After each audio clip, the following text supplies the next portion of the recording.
बीड शहरातील बिंदुसरा नदीपात्रातील कालिंदेश्वर महादेव मंदिराच्या परिसरात अनधिकृत बांधकाम केल्याप्रकरणी विभागीय आयुक्त छत्रपती संभाजीनगर यांनी 2 वेळा आदेश देऊनही बीड नगर परिषदेच्या मुख्याधिकारी नीता अंधारे कारवाईस टाळाटाळ करत असल्याची तक्रार सामाजिक कार्यकर्ते डॉक्टर ढवळे यांनी केली आहे। तसेच अंधारे यांच्यावर प्रशासकीय कारवाई करण्यात यावी, अन्यथा विभागीय आयुक्त कार्यालयासमोर धरणे आंदोलन करण्याचा इशाराही डॉक्टर ढवळे यांनी केला आहे।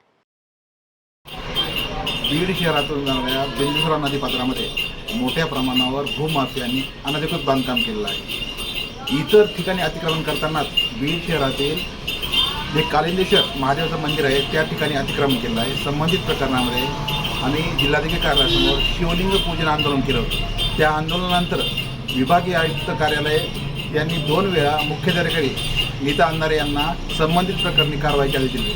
त्यानंतर नीता अंधारे यांनी कुठल्याही प्रकारची कारवाई न करता केवळ कागदोपत्री जे अतिक्रमण प्रमुख असतील, स्वच्छता निर्देश असतील किंवा नगर रचनाकार असतील यांना 2 वेळा कारवाई करावी, अन्यथा तुमच्यावर शिस्तभंगाची कारवाई करण्यात येईल अशा कागदोपत्री नोटीस दिलेल्या आहे।